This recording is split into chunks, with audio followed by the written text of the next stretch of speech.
Ano ba ang mas mabilis, gravel bike or mountain bike? Pero bago natin sagutin yan, magba-bike check muna tayo. Nauso ngayon ang gravel riding and races. In fact, may katatapos lang na race, yung Nueva Ecija Unrestricted, kung saan mahigit 600 participants ang sumali at isa na ako doon. Sumali ko doon sa may 320 km category, pero that's for another video.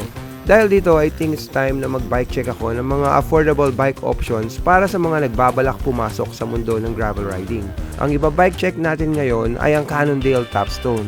This is one of the affordable but quality bikes from Cannondale, which is distributed by RD Cycles in Libis.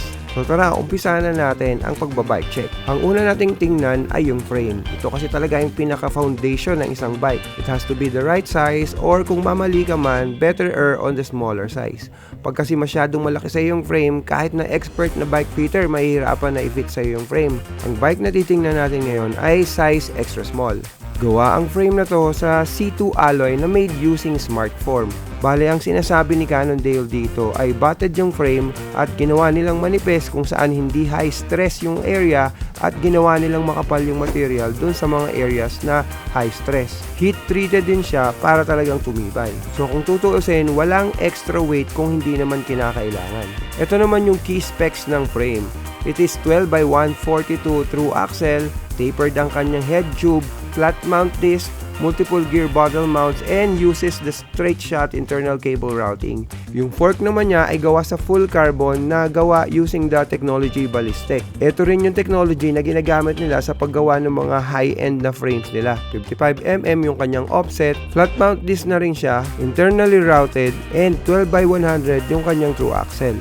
Pagdating naman sa group set, ang nakakabit sa kanya ay Sora. Pwede na lang pagdating sa crank, sa rear cogs, bottom bracket, at sa brakes. Nga pala, yung wheels and tires na to ay upgraded na at naka-tubeless setup na rin para iwas flat. Ang ikinabit niyang wheelset ay yung Elite Marble 50D. Hindi specifically for gravel yung wheelset na to, pero dahil matibay siya, pwede na rin siya sa gravel. And hindi rin kabigatan yung gumagamit sa kanya, nasa 55 kilos lang. Tapos ipinares niya to sa 45mm wide tires, kaya wala talaga itong magiging problema pagdating sa off-road. Speaking of the rider, ito yung may-ari nito mga idol. Arnie Mendoza. Yung gravel ko is a sponsored bike from Cannondale Topstone.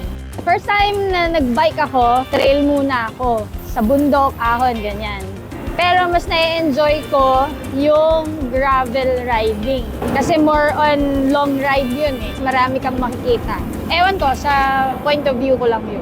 Ano nagustuhan mo sa Cannondale Topstone? O ano siya, steady, durable, saka safe. Safe siyang gamitin. Paano mo nasabing safe? Eh, di ba napakadelikado sa gravel? Kasi, pag nilagay mo yung tamang bike parts, like the gulong, and yung frame niya na tama na nakafit sa'yo, wala kang mararamdaman na worry or kaba na baka kasumemplang. Ano size ng frame mo? XS, yung nakalagay, hindi ko alam sa centimeters kung ilan yun eh, pero XS siya, siya yung pinakamaliit. 102 kilometers sa gravel. Hindi ako magiging plastic may pagod, pero masaya, saka fulfilling. Especially pag proper hydration and nutrients ang ginawa mo sa sa katawan. Ano pinaka-gusto mong feature dun sa bike mo? Yung frame niya kasi tama yung fit sa akin. Mabigat siya pag nasa road. Pero pag nasa gravel na siya, wala na yung bigat na yun kasi yung bigat yung naggagawa ng paraan para maging steady ka sa gravel. Yun yung napansin ko. Ang sponsor ko sa bike is Cannondale Philippines, pero it came from RD Cycles Libis and RD Cycles Imog. They can find that there. Thank you kay Tap Send, kay Francia Wines Philippines, Royal Manila Sports Apparel, Sham Bike, The Bike Dojo, Happy Bike Cleaning Set, Ross Cycle Center, saka syempre si Angelo Biker Dude. So yun mga idol, after that interview ay balik tayo dun sa original question. Ano ang mas mabilis, mountain bike or gravel bike?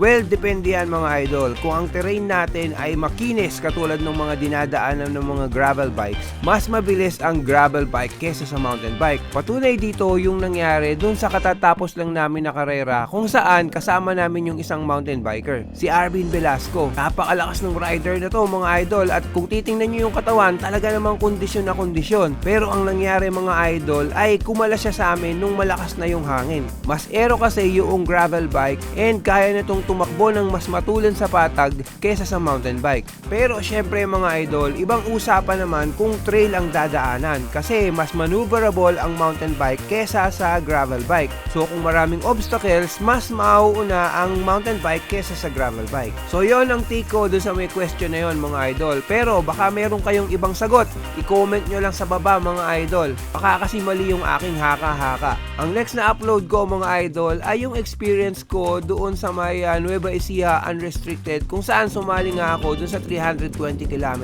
race. Hanggang sa muli, peace!